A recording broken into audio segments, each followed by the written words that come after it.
Chapter 5. Sometimes the issue is not that an older man consciously wants power or validation. It is that he has not emotionally developed in ways typically expected for his age. Chronological age and emotional maturity are not the same thing.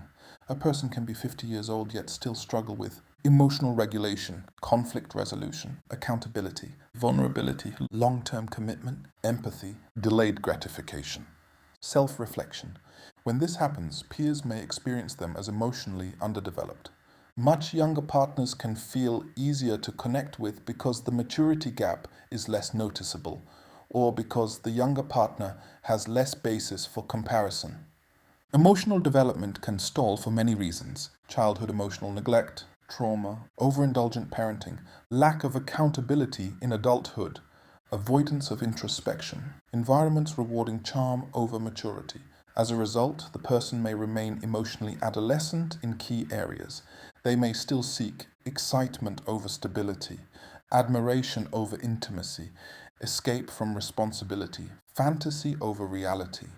Common internal dynamic. The person may genuinely feel, I just connect better with younger people. People my age are boring/serious/jaded. I'm young at heart. Sometimes that is true in a harmless sense, but sometimes young at heart is a euphemism for emotionally arrested development. The man who never quite grew up. Elliot was 48, and everyone said the same thing about him. He doesn't seem his age. He took it as a compliment. He dressed younger, talked younger, avoided anything that felt too serious for too long. He was charming, funny, spontaneous, the kind of man who made ordinary nights feel exciting. But relationships with women his age rarely lasted. At first they were enchanted. Then patterns emerged.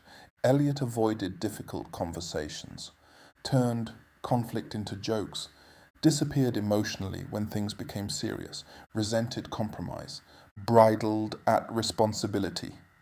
When partners asked for deeper commitment, he would sigh and say, "Why does everything have to be so heavy?" Then he met 25-year-old Sophie.